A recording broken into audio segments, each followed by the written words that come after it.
Assalamualaikum warahmatullahi wabarakatuh.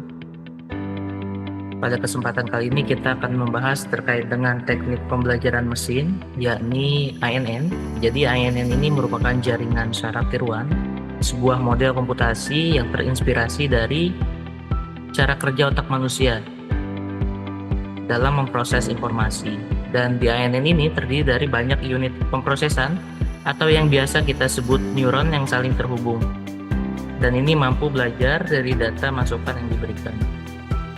Untuk kegunaannya, ini ada banyak kegunaannya. Di sini saya cantumkan 7. Yang pertama ini ada pengenalan pola. Jadi ANN ini bisa kita gunakan untuk mengenali tulisan tangan atau mereplikasi tulisan dalam bentuk digital. Selanjutnya prediksi. Ini kita bisa memprediksi nilai saham atau cuaca di suatu wilayah. Saya juga pernah menggunakannya ini dalam skripsi saya. Pada saat itu saya menggunakan data nilai ekspor Indonesia untuk memprediksi nilai ekspor Indonesia. Selanjutnya juga ini bisa kita gunakan untuk NLP. Jadi untuk memproses teks dan mengenali makna di balik kalimat. Ada juga kita bisa menggunakan klasifikasi. Di sini kita contohkan klasifikasinya biner. Jadi ini email, yang email masuk ini bisa kita katakan spam atau bukan spam. Selanjutnya bisa kita gunakan pengenalan wajah. Ini digunakan dalam sistem pengamanan untuk mengenali wajah seseorang dan memperbolehkan akses ke suatu area tertentu. Selanjutnya, pemrosesan sinyal. Jadi kita bisa memfilter suara bising dalam sebuah rekaman. Seperti halnya kalau zaman sekarang itu HP model baru Samsung ya. Samsung itu bisa memfilter suara bising. Jadi ada noise AI di dalamnya. Seperti itu. Selanjutnya itu ada kontrol pengawasan. Ini bisa kita gunakan untuk mengontrol atau memantau sistem seperti robot dan kendaraan otonom. Untuk jenis neural network itu ada banyak. Di sini ada 7 juga saya cantumkan. Yang pertama ini ada feed forward neural network. Ini FNN. Ini jenis jaringan saraf paling sederhana, yakni yang memiliki satu arah aliran informasi dari input ke output. Jadi di sini nggak ada hidden layernya. Selanjutnya ada convolutional neural network, ini CNN. Biasanya ini kita gunakan datanya ini gambar atau video. Biasanya kita gunakan pada citra satelit. Selanjutnya ada recurrent neural network, ini memproses data berurutan seperti teks, suara, dan musik. Ini memiliki sirkuit terhadap balik yang memungkinkan informasi yang dihasilkan pada saat sebelumnya dapat diteruskan ke sirkuit selanjutnya. Nah ini yang selanjutnya yang sangat familiar di kita, ini LSTM. Banyak kita gunakan juga di skripsi di IPB. Jadi LSTM ini jenis RNN yang dirancang untuk mengatasi masalah vanishing gradient yang sering terjadi pada RNN biasa. Makanya ketika kita menggunakan RNN ada masalah vanishing gradient, kita gunakan LSTM. Tapi bisa juga ketika kita awalnya kita menggunakan ARIMA, namun kita ingin lebih canggih lagi, bisa juga kita menggunakan LSTM. Jadi LSTM ini punya kemampuan untuk mempertahankan informasi dalam waktu yang lama dan memperhitungkan informasi baru yang masuk. Selanjutnya ada autoencoder, ini jenis ANN yang digunakan untuk kompresi data dan rekonstruksi kembali data yang telah terkompresi. Autoencoder ini terdiri dari encoder yang mengubah input menjadi representasi ringkas dan decoder yang mengembalikan representasi tersebut ke bentuk awal. Dan untuk autoencoder ini saya juga tahu ada beberapa dari teman-teman yang tugas papernya topiknya ini. Jadi ini juga bisa dikaitkan ke nantinya ke LSTM kayak gitu. Selanjutnya ada Generative Adversarial Network atau GAN. Ini digunakan untuk menghasilkan data baru yang menyerupai data latihan. GAN ini terdiri dari 2 ANN, yaitu generator dan diskriminator, yang saling bersaing untuk menghasilkan data baru yang paling realistis. Ini yang terakhir, Hopfield Network. Ini digunakan untuk memori asosiatif dan memori pola. Ini punya kemampuan untuk mengingat pola yang telah dipelajari dan mengeluarkan pola yang sama ketika diberikan input yang terdegradasi atau tidak sempurna. Yang terakhir ini kita jarang gunakan. Dan ada istilah-istilah di ANN ini. Yang pertama ada neuron. Neuron itu unit pemrosesan dasar dalam jaringan saraf yang menerima input. menghitung input dan mengirimkan ke neuron lain. Input layer itu awalannya, yakni layer pertama dalam jaringan saraf yang menerima input dari luar. Hidden layer itu ada di tengah-tengah, jadi di antara input dan output, fungsinya mengekstrak pola kompleks dari data. Selanjutnya output, ini layer terakhir. Nah, output layer ini tergantung kita niatnya klasifikasi atau prediksi. Ketika prediksi berarti nanti output layernya 1. Ketika klasifikasi itu tergantung kategorinya ada berapa. Ada misalkan kalau biner 2 atau multinom lebih dari 2, seperti itu. Selanjutnya ada juga bobot numerik yang mewakili kekuatan koneksi antar dua neuron, dan bias ini parameter tambahan yang memungkinkan ANN memodelkan hubungan antara input dan output dengan lebih fleksibel. Dan ada juga activation function, ada fungsi aktivasi, ini ada banyak. Nanti yang kita coba di sini di data ini nanti kita cobanya yang relu ya, tapi bebas sebenarnya, gak ada ketentuan juga. Selanjutnya ada feed forward, ini proses aliran informasi dari input layer ke output layer. Feed propagation, algoritma yang memperbarui bobot untuk mengurangi kesalahan prediksi. Selanjutnya ada IPO, satu siklus pelatihan AN. Jadi IPO itu seberapa lama siklus itu kita latih. Jika laptop kita memungkinkan IPO-nya banyak, silahkan gunakan yang banyak. Tapi biasanya yang normalnya itu 50 sampai 100 saja. Selanjutnya ada dropout, ini teknik untuk menghindari overfitting dengan mengabaikan beberapa neuron secara acak selama pelatihan.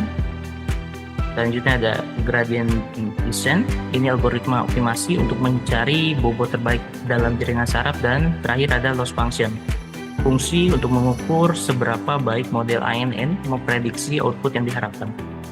Nah, proses training pada ANN ini kita gunakan, yang pertama ini ada bobot terbaik itu didapatkan dengan meminimumkan suatu loss function dengan algoritma optimasi tertentu. Selanjutnya banyak iterasi, ulangannya berapa banyak untuk mengupdate bobot menggunakan seluruh training data, atau kita sebutnya IPO. Selanjutnya ada proses update bobot, itu kita pakainya algoritma backpropagation. Selanjutnya kecepatan konvergensi, proses train bisa diatur dengan learning rate yang nilainya antara 0 dan 1. Jadi semakin kecil nilainya itu akan semakin lama. Atau bisa katakan kita ini analisis semakin teliti, seperti itu.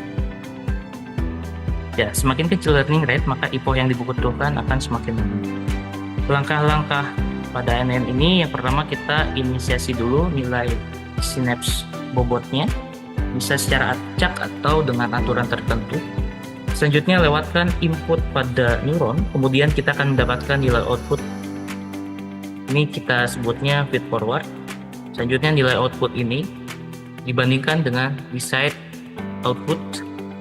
Dan apabila nilai output ini sesuai dengan desired output, ini tidak perlu mengubah apa-apa. Jika tidak sesuai, kita harus hitung nilai loss-nya. Lalu kita lakukan perubahan learning rate parameternya atau bobotnya kita ubah. Ulangi langkah-langkah ini sampai tidak ada perubahan error. Nilai error kurang dari atau sama dengan suatu threshold. Jadi thresholdnya kita tentukan. Ini biasanya mendekati 0. Lalu proses latihan sudah dilakukan sebanyak T kali. Dan untuk loss function ini pendekatan generik untuk meminimumkan. Jadi Y, YI, YI, topi dengan gradient descent yang disebut sebagai backpropagation.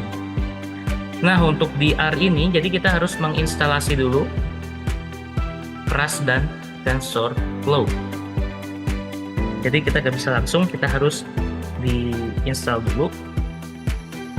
Jadi keras ini adalah pustaka open source yang dapat digunakan untuk membuat model neural network pada berbagai bahasa pemrograman, termasuk R. Semua jenis neural network berdasarkan pemanfaatnya telah disebutkan dengan menggunakan keras dan TensorFlow. Dan ini, dua poin ini, kalau kita gunakan Python itu bisa langsung sebenarnya.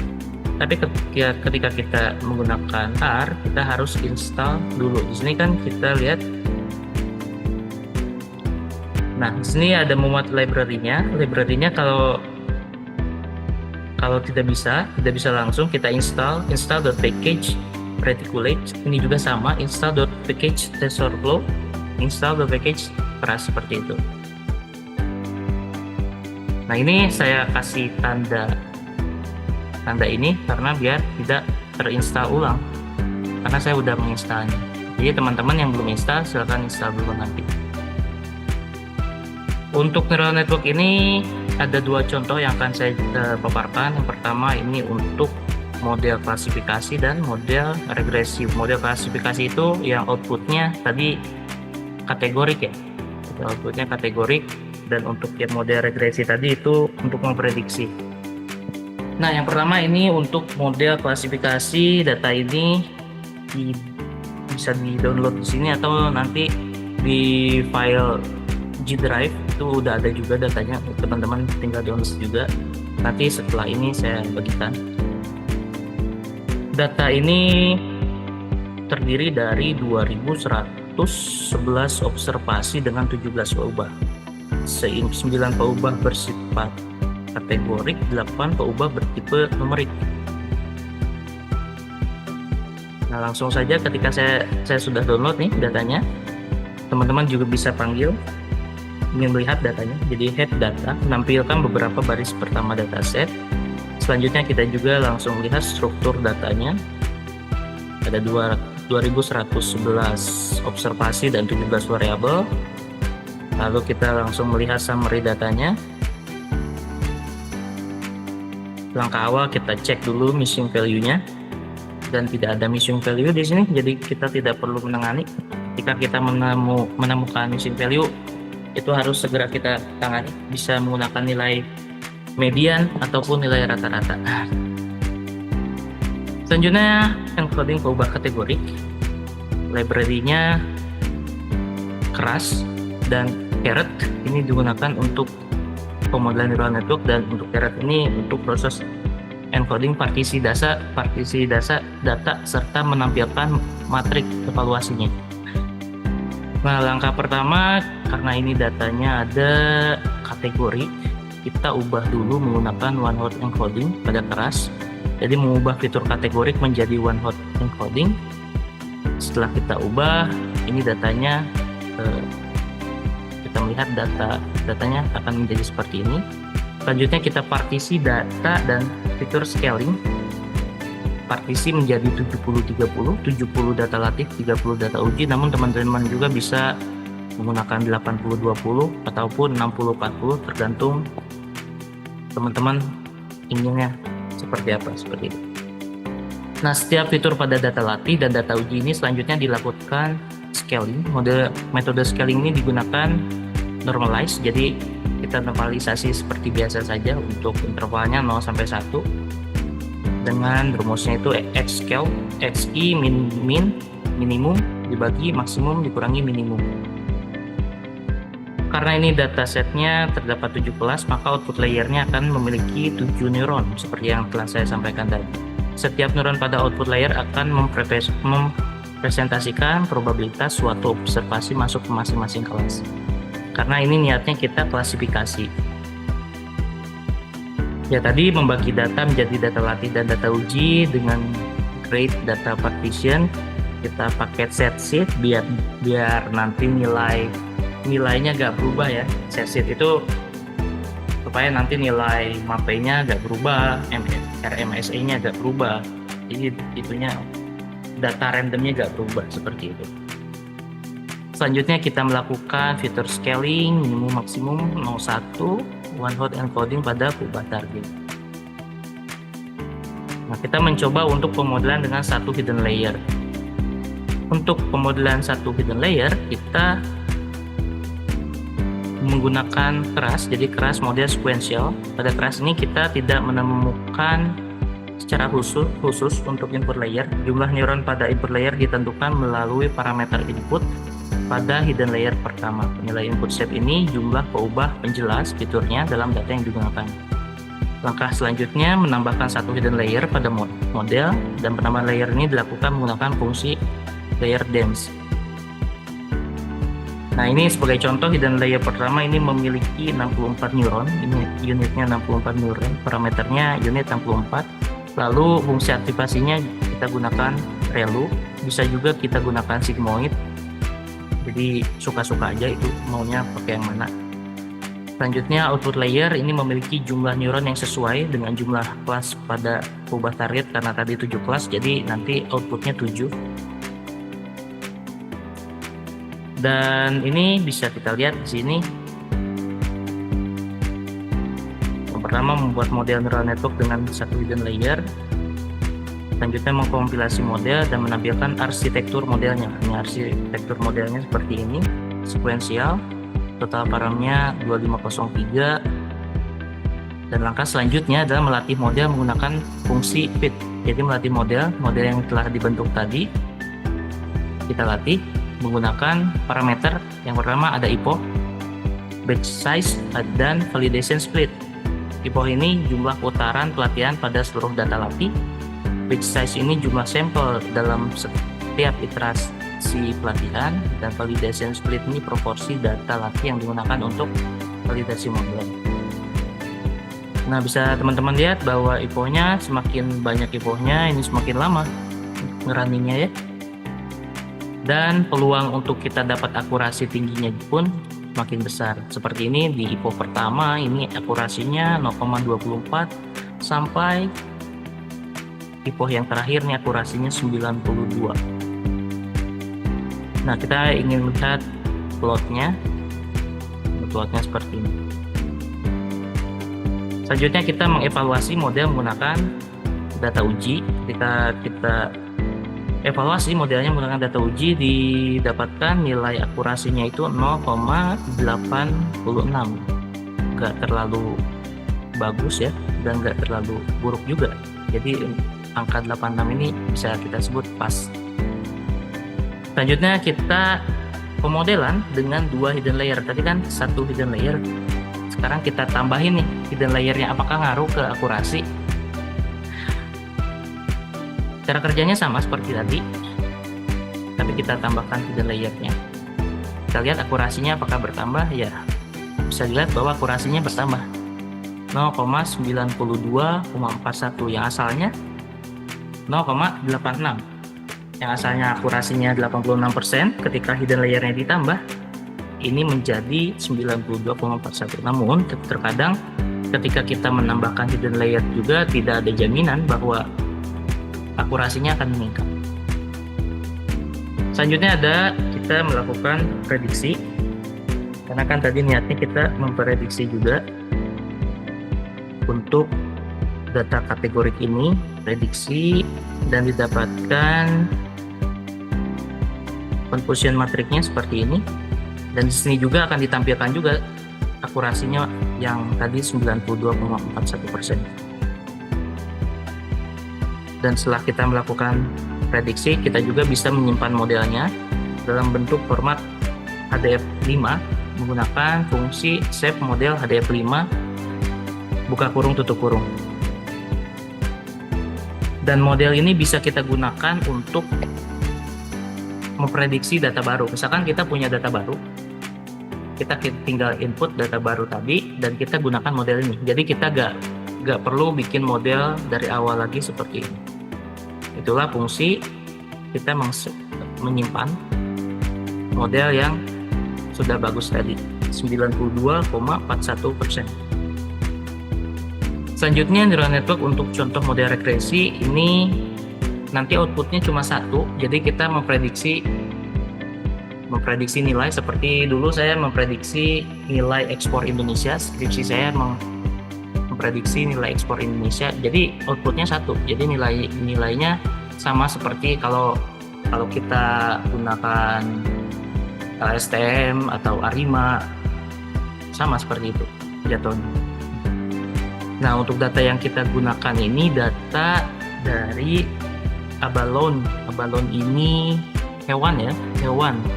Jadi memprediksi umur abalone berdasarkan beberapa karakteristik pada hewan tersebut. Ini datanya juga nanti saya simpan di Google Drive, jadi tinggal running saja. Atau teman-teman bisa download juga di sini. Ini datanya abalone, kita lihat beberapa baris pertama pada dataset. Ini kelaminnya, length, diameter, tinggi, Selanjutnya kita menampilkan struktur dataset seperti biasa. Ini ada 4177 observasi dan 9 variabel. Kita cek juga missing value-nya. Ada missing value gak nih? Karena di sini gak ada missing value, karena ini datanya data yang udah dibersihkan, jadi gak ada missing value, jadi kita bisa lanjut analisis. Menambahkan kolom age dan menghapus kolom rings. Jadi jurnal rujukan berdasarkan umur abalon dapat ditentukan dengan menambahkan nilai 1,5 dari peubah ring. Oleh karena itu, untuk contoh ini kita akan membuat peubah baru dengan nama age, menghapus peubah ring karena sudah tidak diperlukan. Ini ada aturan kayak gini karena mengikuti jurnal rujukan.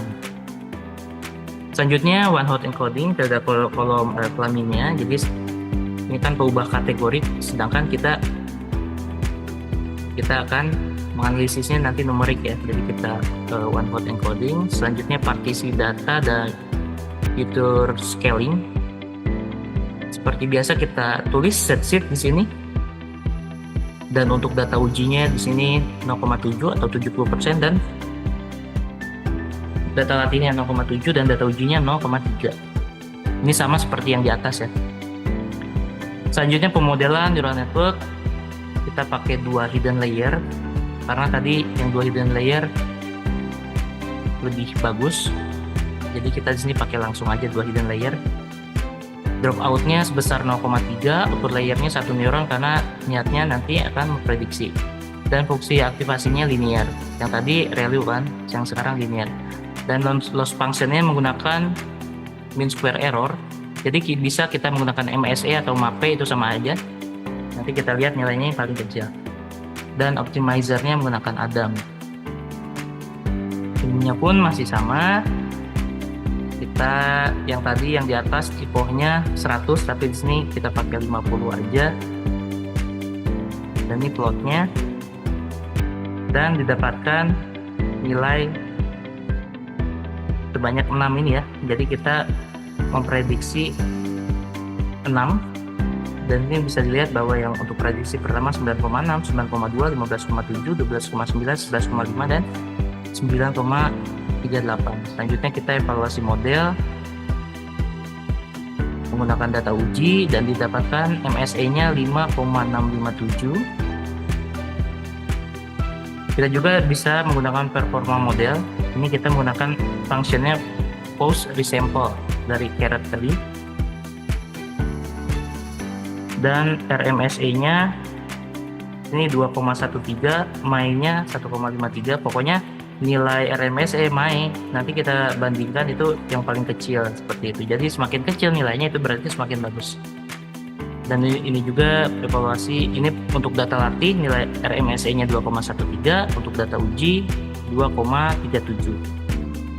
Ya, demikian untuk praktikum hari ini. Terima kasih. Assalamualaikum warahmatullahi wabarakatuh.